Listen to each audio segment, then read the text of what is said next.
It's Barbara here, your favorite longtime professional home care personal support worker, union steward, and certified member and co-chair of a joint health and safety committee. First off, 1,530 days COVID-free. This video is going to be about heat illness. Heat illness is a blanket term that covers many things such as heat exhaustion, heat stroke, heat syncope, heat rash, rhabdomyolysis, and a few other things I can't think of right now. And for ease of the presentation, I've called up the page from the Centers for Disease Control in the States, and I will be reading from it. The heat illnesses, and there are several. So first one is heat stroke, confusion, loss of consciousness, seizures, high body temperature. Then we have heat exhaustion, excessive loss of water and salt, and it mainly strikes the elderly, people with high blood pressure, and those working in a hot environment, such as construction workers, and even us when we work in places where there is no air conditioning, and believe me, there are those. Symptoms will be headache, nausea, weakness, thirst, heavy sweating, elevated body temperature. Then we have rhabdomyolysis, which is really heavy physical labor in a hot environment. And what that does is it starts destroying your muscles. They start to break down. That's a more serious one. And muscle cramping, abnormal dark urine, exercise intolerance, and heat syncope. Syncope is a fancy word for losing consciousness, passing out, fainting. And symptoms are fainting and dizziness, lightheadedness. Then we have heat cramps. As with rhabdomyolysis, it affects workers who sweat a lot during heavy activity. Symptom being muscle cramps.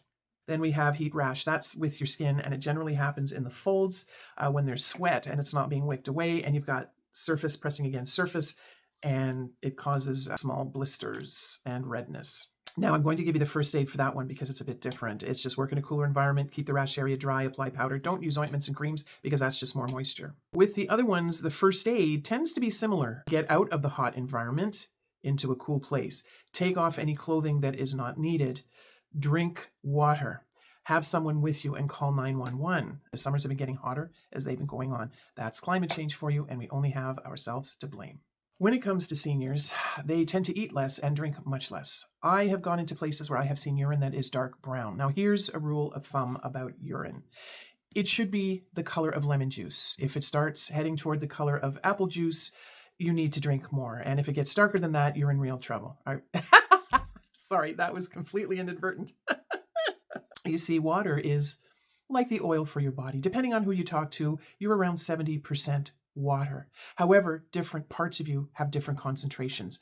Your brain, for example, there's a lot of fat in there, and there's also a lot of water. Not only that, but it's encased in your skull, inside membranes surrounding the water it floats in. So you need to keep up your water to lubricate everything. Now, ways to keep cool. It can be really challenging. Fans work to a point.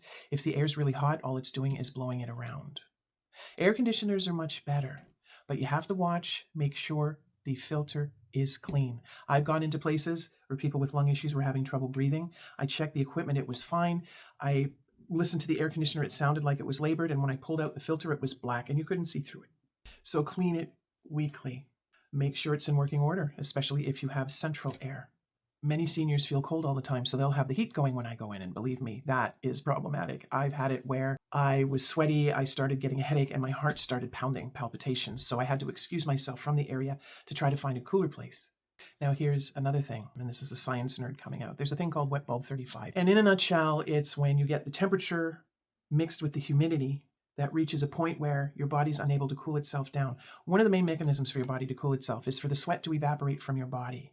But when the wet bulb temperature, which was 35, and a couple of years ago there was a study where they brought it down to 31, your sweat doesn't evaporate anymore, and your body can't cool itself. Here's an example. If you've ever hung laundry out to dry on a really humid day, you may have noticed it does not dry right away. It may not dry till the next day. That's because there is so much humid in the air that the moisture from the laundry has nowhere to go.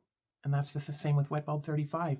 It hits that temperature and that humidity. There's so much humidity in the air, your sweat has nowhere to go, and you start to overheat, and then it can be very serious. And there were many deaths a couple of years ago in Quebec and Toronto because of this. Then there are other areas living around the equator, and all it's going to do is get worse. But in a lot of those places, they may not have means to cool off.